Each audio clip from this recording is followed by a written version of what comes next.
Probably because my boobs hang so much.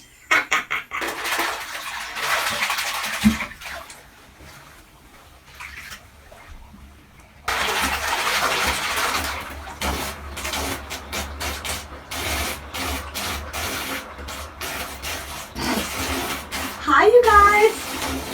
Oh, Jesus. If I put my knees there, it kind of looks like my boobs, right? Okay, I'll try to put it down. Okay. Welcome, welcome, welcome. I am Lisa Chef Wannabe. Welcome to my channel, you guys. How's everybody doing today? I hope you're doing well.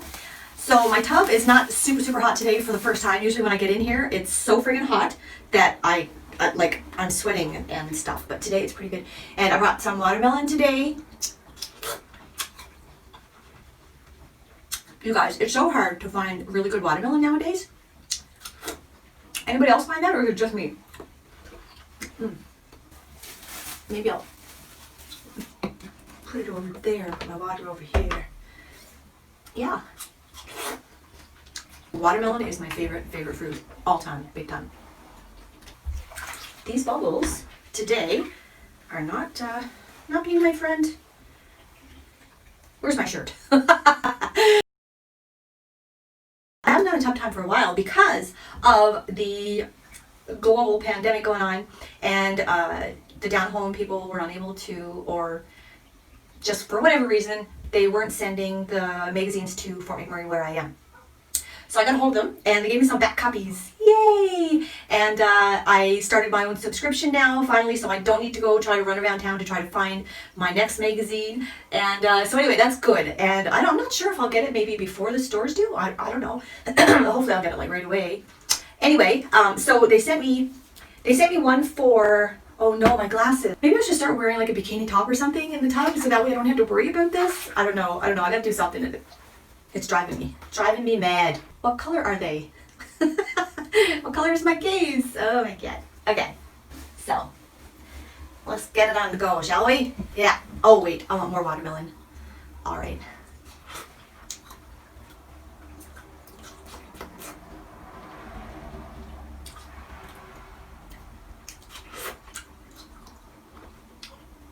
My bubbles are not cooperating. I really think that I will need to wear a bikini. Well, you know what? I forgot. Last time this happened,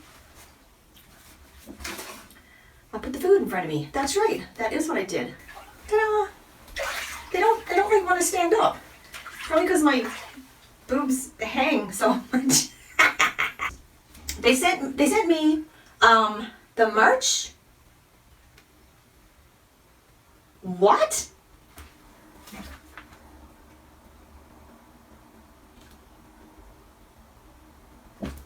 What? What? They sent me March 2019. I was wondering how come I hadn't seen this one here, you guys. What? I'm confused now. Okay. Anyway, March 2019, you guys. So back in the day, I must have missed this magazine. That was before I started making my regular videos and stuff. So I must have missed this one because I do not remember seeing that kettle stove. Fire kettle. Kettle? Fire? Fire. Anyway, kettle for the fire. And then they also sent me May 2020. And then I have June and July. So I'm going to do this video now, and then probably in just a week's time, I'm going to do another one. We'll see, because I still plan to do it 30 for 30. I know, and I'm going to pull some video from the past and bring it forward so you guys can see when I had long blonde hair and stuff and I was younger. So I've noticed that with my blonde hair, I did look younger. Yeah. How depressing. Anyway, listen. So this magazine, March 2019, is a great magazine for them to send me, you guys, because I'm doing camping videos, and this is like having a tea kettle over the fire. Wellness in the woods, how time spent outdoors, how time spent outdoors can improve your health. So yeah, and that is so true, you guys. Please get your ass outside, okay? Get your ass outside. Enjoy life. Get out there. Unless you're allergic to the sun or you're afraid of going outside and stepping out through your door, go outside, do stuff, go in the yard, sit on your deck, have a tea outside, walk around the block or something. Go. It's garbage day, you guys. That's the garbage truck.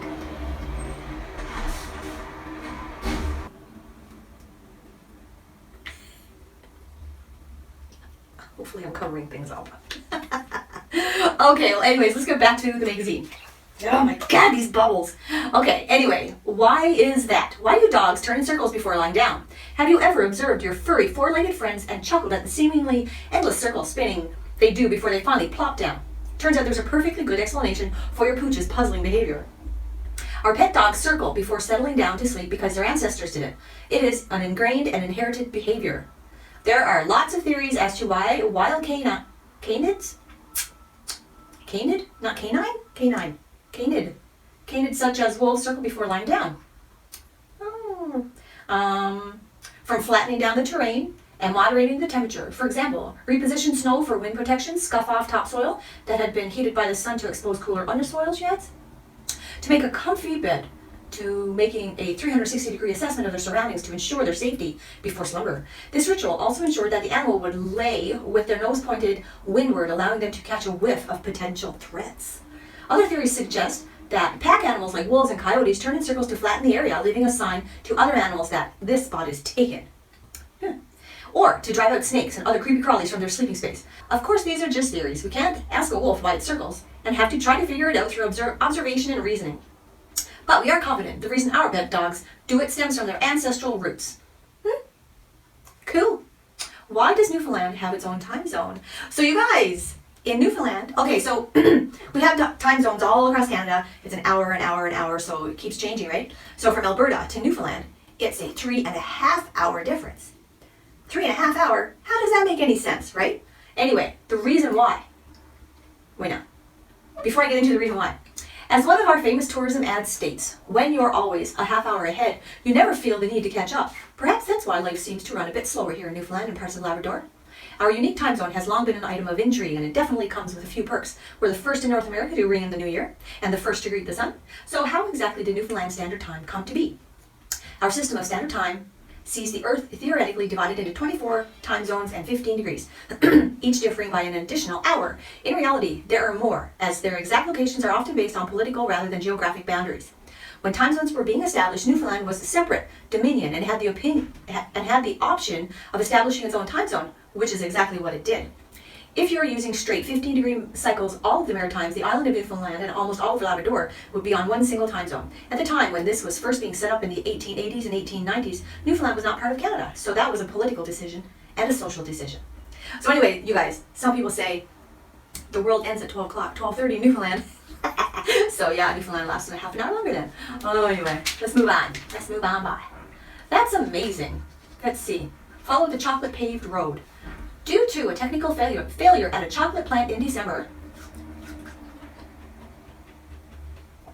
liquid chocolate spilled into the streets in a town, which I won't be able to say, in Germany. Due to the cold, the chocolate quickly hardened on the ground, creating a chocolate road. Firefighters had to chip away at it with shovels, hot water, and torches to pry it off the ground. He's dairy tiny. A minuscule calf named Little Bill was recently born at a farm in Mississippi, in the United States, weighing about 4.5 kilograms and about the size of a house cat. He was about 1/10 the size of an average newborn calf. Screaming bloody murder. Police officers arrived at a house in Perth, Australia, expected to find a bloody murder scene, only to meet an apologetic man. A neighbor had called authorities after hearing someone scream, "Why don't you die?" Turns out the man has arachnophobia. I always thought it was anarachnophobia, but it's arachnophobia. And was trying to kill a spider. There were no injuries except to the spider. Oh, no. Okay. Let's keep going. What else do I have? I gotta find a story by Paul Warford. Where are you, Paul? Where are you hiding today? There he is. Hello, Paul. This one is titled, I'll Wear It Out. I've been to a baby christening, but never a bull christening. I know the concept is basically the same for both, though. It's a welcoming into the world, an introduction. If I ever make it to the champagne smash festivities of a vessel christening, I'm going to lean to the guy standing closest to me as they launch, and I'm going to say, she's a clever boat. Since the days of trading rum in the islands of the Caribbean, every ship has been a she. While I've never owned a ship, I did have a well-traveled t-shirt that I referred to as she. I met her in Nova Scotia at a used clothing store. As my buddy Josh and I rifled through the clothes at the used clothes store, I found this bizarre item, a garment the color of sand. It had a large print of a striking young woman, her hands raised languidly above her head. Beneath the image was one three-letter word, Pia. I stretched the shirt to its length and called to Josh, asking him who the hell Pia was. He replied, I don't know, but you gotta buy that shirt. This was the style at the time. Kids in their late teens wearing long, forgotten clothes of ambiguous design, sold at a bargain to be purchased with mommy and daddy's money. Even back then, I saw the irony of the trend. Anyway, Pia became my showpiece shirt because of her sheer oddity. I've always been passionate about wearing one-of-a-kind clothing. After some research, we discovered that Pia was actually Pia Zadora, a childhood Broadway actress who failed to hit it big following her starring role at a highly criticized film in 1981, a year before my birth. In time, she became a somewhat successful lounge singer. I couldn't explain why, but these details made the shirt even more charming to us. And so Pia and I went everywhere together. When I graduated university in 2004, she came home with me. She developed a hole or two around the neck, but much like Pia Zadora of real life, she wasn't ready to be counted out. Years later, when my brother Brian got married and my family flew to Toronto for the ceremony, I made sure Pia was among my packed belongings. She'd become a part of things. A few years ago, my wife Andy and I went on a pre-honeymoon to Amsterdam, where we toured the cobblestone streets. I regretted my choice of footwear. Converse sneakers, those stylish were not suited for foot trucks in Europe. One day we wandered into a vintage clothing store. While she tried on pencil skirts, I found a beautiful aqua track jacket with navy stripes running down its arms. There was German wording on the back, and though I really wanted to buy the thing, I was a bit concerned the foreign phrase would prove an insult to cultures I'd never encountered before. And I'd find myself being beaten mercilessly in a Holland parking lot by thugs offended by something my new jacket had said to them. In the end, I took the risk, and the coat should be in my upstairs closet right now. I'm so paranoid.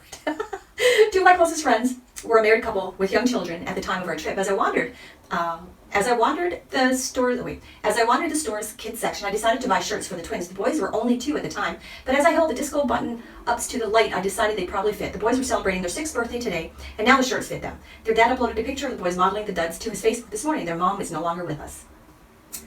As for Pia, I don't know where she is now. I'd be lying if I said that didn't make me sad. She might be at mom and dad's, ready to go down the town again if I just did some digging to find her. Sometimes, though, I think she's lost to the wind.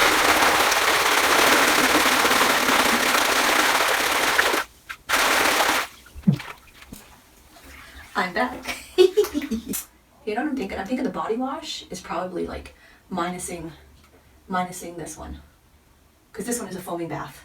So I think that's what's going on. Because this one here has like locked in moisture. So it's probably like more oily or whatever. So it's maybe killing the bubbles. That's what I'm going to say. Kenzie! Kenzie! Hi! So you guys see Monty all the time, right? So we also have Kenzie, but she's she's so silly. She's 16 years old. She's almost deaf, and she's adorable, you guys. We shaved her down, and as soon as she got shaved, her like activity level and her friendliness to us has changed dramatically. Like she's like, I'm not gonna say cuddly. She's not more cuddly, but she comes up on us now and she lays on us and stuff like that. But if you try to pick her up and hold her in your arms and stuff, or put her on your shoulder, she won't do any of that. She does not like it. So I really think that the prior owners, whoever owned her for like her entire life, I think she was a lap cat. You know, kind of like a lap dog, but she was a lap cat.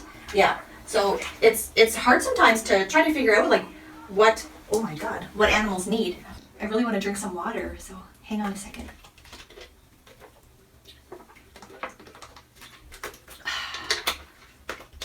I have an idea. Ta-da! Hi guys! This is my loofah.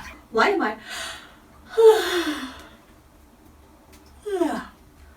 I yawning? What? You guys, she's so funny. And like out of the blue, she'll like just and she'll take off and stuff, and she sounds so cute. When she runs, it sounds like a galloping horse. And the reason why she meows so loud is because she can't hear her meows. So in order for her to actually hear it, she's got to go really loud. Otherwise, she thinks that she's not making any noise, right? It's kind of like when you have earplugs in or muffs or whatever on, and people are like, "Stop yelling!" It's kind of like that because you can't really hear, you know, whatever. Anyway, oh, balls. Okay, where were we? We were talking about Paul Warford's Tia t-shirt? Pia t-shirt. Okay, so where was I? Yes, she might be at mom and dad's, ready to go out on the town again. If I just did some digging to find her. Sometimes though, I think she's lost to the wind, maybe stuffed into the bottom of a canvas bag while packing up from a cabin sleepover. but the bag never made it to the trunk with the coolers and the ball gloves. Sometimes I imagine she made it back to the bin where I found her in Newfoundland, Nova Scotia. I can't articulate why, but there's comfort in the thought. Ah, Paul, you're so sentimental. Yes, you are. Okay. Is it still Jiggs dinner? When it comes to food, everyone has their way of making things and nothing ever tastes as good as mom, dad, or nan makes it. But when it comes to Jiggs dinner, there's almost unanimous and most definitely passionate agreement. That's what we found out when we asked our Facebook friends this question. If you put gravy on it, is it still Jiggs dinner? About 150 people wasted no time putting their opinion on the table. The vast majority, more than 85%, declared no. When you put gravy on Jiggs dinner and add a side of beef, chicken, or turkey, it becomes a cooked dinner, often served on Sundays. As commenter Dave Gill explained about Jiggs history, it is generally agreed these days that the name Jiggs dinner, referring to the common Newfoundland meal of salt beef or salt pork spare ribs, boiled vegetables, and steamed pudding, got its name from the popular comic strip Bringing Up Father, which began back in the early 1900s. Indeed, this boiled dinner was known as the favorite dish of the strip main character Jiggs. Still, there were some, like Cal Burge, who enthusiastically pours gravy on Jiggs. Oh my God, yes! And at least one person confessed to an existential crisis due to this debate. My whole life is a lie. That's funny. That was Zachary Hatcher. I finished both, you guys, and the camera died. So I read this one first and then this one. I was not finished this one, and the camera died. Yeah, so I'm going to have to do it again. Oh, my nerves. Anyway, I wasn't finished talking about Jiggs dinner, but yes, where was it? Oh, I was actually on the very last article when my camera died. Okay, so what happened was, you guys, so I'm still recording off my phone because I cannot find a camera that makes me happy for doing my videos. I'm after buying I don't know how many, and they just aren't working for me. Either I can't transfer, or the format is not right, or like there's always some kind of an issue. So I'm still using my beautiful, beautiful iPhone 6S to do my videos. Now, you guys, when you delete videos on iPhone, okay? Now, a lot of you guys probably don't know this, and I did not know this either for a long time. When you delete them, they actually are not deleted, okay? There is a deleted file in where all your photos are. You have to go in there a second time and delete those videos. You look for a folder that says, because when you go into camera and you hit photos, then options come up, and you scroll all the way down, right at the very bottom, you will find deleted videos or something like that, deleted recent deletes or something like that.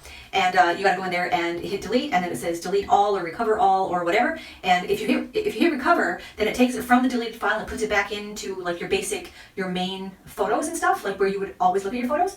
But if you want to get rid of those videos permanently, those pictures permanently, then you have to delete them for the second time. Once you do that, they're gone, unless you got them saved already on your computer or up in cloud someplace or whatever, you know what I mean? Okay? Anyway, good luck, you guys. So anyway, I just went in and I deleted 430 videos and pictures. Yeah, so now there's tons of room. And I jumped back into the tub to get going again, right? And I thought, did I hit record? I jumped back out again, checked? No. So now I hit record. People think that doing YouTube is so easy. You guys, there's just so many different things that could go wrong. Oh my God. What time is it? Can I have wine yet? Jesus. And poor hubby, he's waiting to have a shower. He worked last night and he wants to have a shower before he goes to bed. And now he's got to wait probably 20 minutes. And my water is not as warm as it was when I started. Okay, anyway, so I was saying, who was it said yes? Somebody said yes. Yes. Still, there was some, like Carl Burge, who enthusiastically pours gravy on Jiggs. Oh my God, yes. And at least one person confessed to an existential crisis due to this debate. My whole life is a lie, quipped Zachary Hatcher. By the end of the day, this topic made for a lively dinner conversation. Here are some other tasty morsels that came from our debate. Molasses on the doughboys. Do you guys call them doughboys or doughballs or doughboys or what? What do you do? When I grew up, I thought they were doughballs. Balls, like balls, yeah. The gravy comes from fresh meat as opposed to salt beef. It then becomes a cooked dinner. Newfoundland, says Daphne. We always called it corned beef and cabbage growing up, and it was without gravy unless it was served with some kind of roast on Sundays or other special occasions. So you guys, for me personally, when I was growing up, now I don't know about if I had it at somebody else's house or whatever, but I know that whenever we had it at our house, we always had like a roast or something. Even if we had salt beef, we always had like a ham or a beef roast or pork roast or turkey or chicken or something. And if we ever had a turkey or chicken, it was always stuffed. And we always had gravy. So personally, I don't think I ever had Jiggs dinner because I always had the piece of meat and the gravy and all that other stuff. So I don't know. But it's partially Jiggs dinner because all the vegetables are there, the cabbage and all that stuff, and the peas pudding and, the dough balls, dough eyes, and all the other stuff. So, you know, it's your own take, I guess. But yeah, official Jiggs dinner does not have like a roast or turkey or pork chops or any other stuff. It has the salt beef. That's it, and all the vegetables, and all the other good stuff. I'm salivating now thinking about peas pudding, you guys. When I was a kid, I did not like peas pudding at all. I like, no way, man. I did not want it. And then when I got older, and it's not because I ate it at somebody's place. I decided when I went to Sobeys one day, and they had a package there, and it had all of what you need, including the bag to put the peas in it and stuff, and you throw it into, when you're cooking all your vegetables and stuff, and your salt beef and all that, and you throw it into the pot. You tie the bag, throw it into the pot, peas are in there and stuff, and the spices, and it does its own thing. It does its own thing, cooks right there in the bag, and then you take it out, throw it into a bowl, mash the shit out of it. You add it, it's up to you if you want to add salt, but there's plenty of salt from the salt beef already in it, right? Is that another garbage truck? Holy balls. That's ridiculous.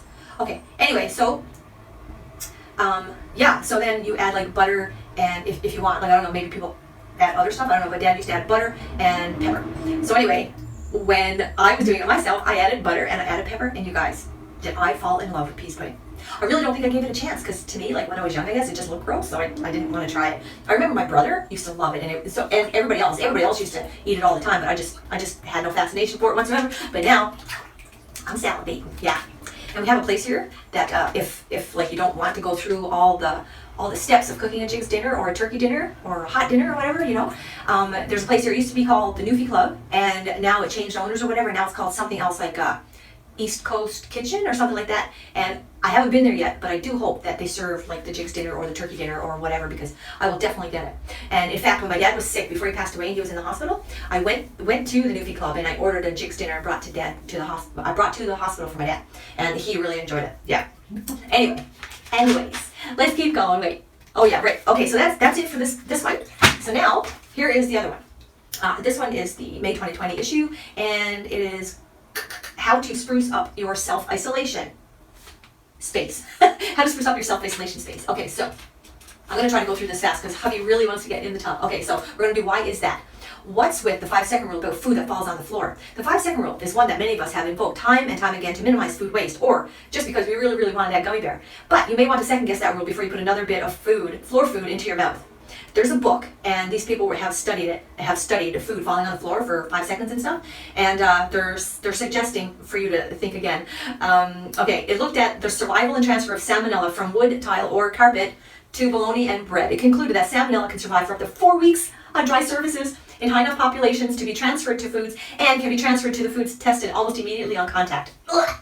In this study, the worst offender of the 5-second rule is bologna on tile. Oh my God, you guys. Over 99% of the bacterial cells transferred from the tile to the bologna after just 5 seconds of the bologna hitting the floor.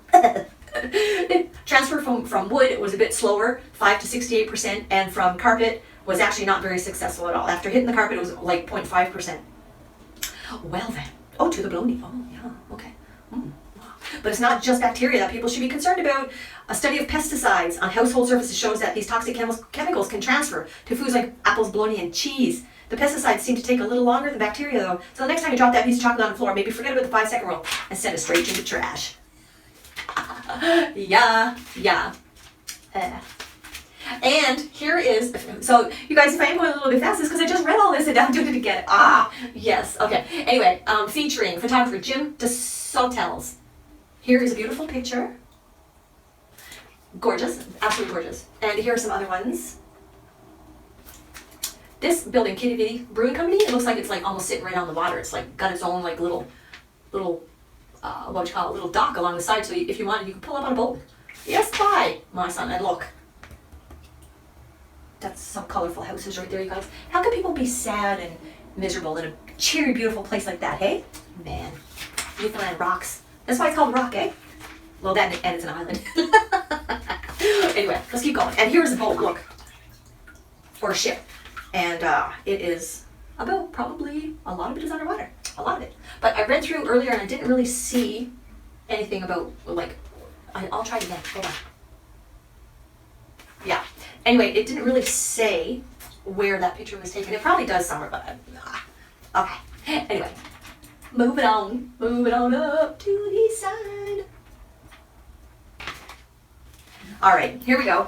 Reading Paul Warford's story, Never in 100 Years, for the second time today in water that is almost cold. Okay, here we go.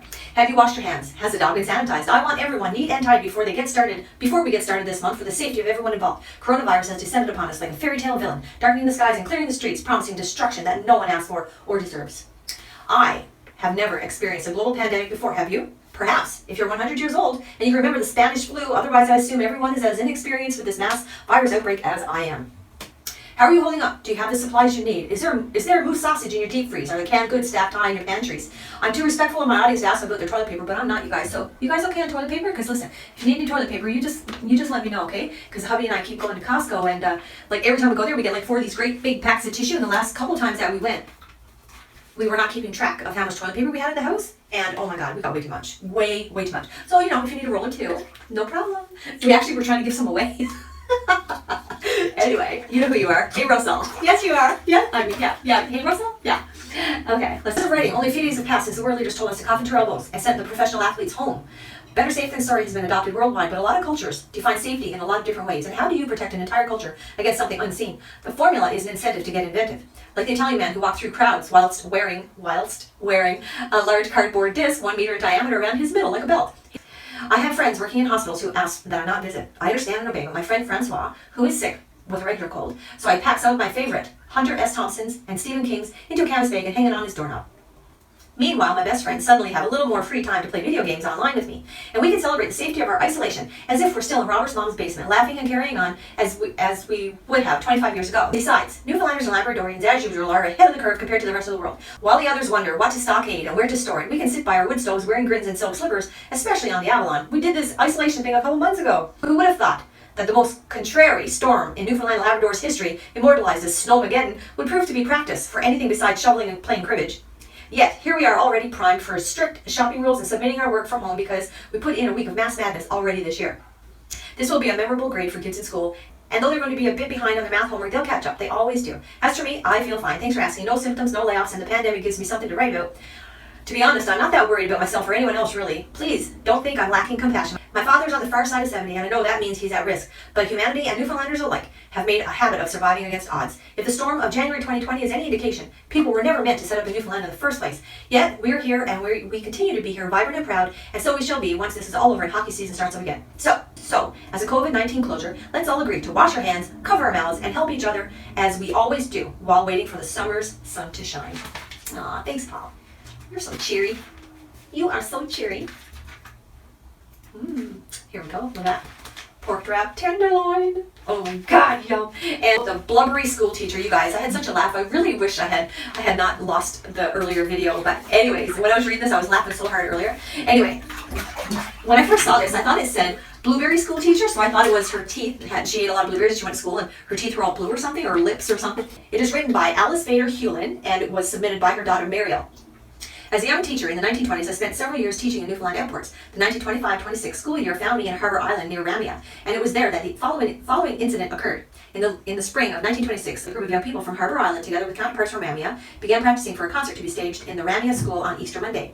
I had a cold and didn't get to participate during the week, but by Saturday, April 3rd, I felt better. So along with Sam Fudge, who was in his early 20s, and 2 boys about 17 years old, we rode from Back Cove to Muddy Hole to Ramia for practice. Returning at about 11 p.m., we encountered a very high tide and a heavy swell as we crossed the reach.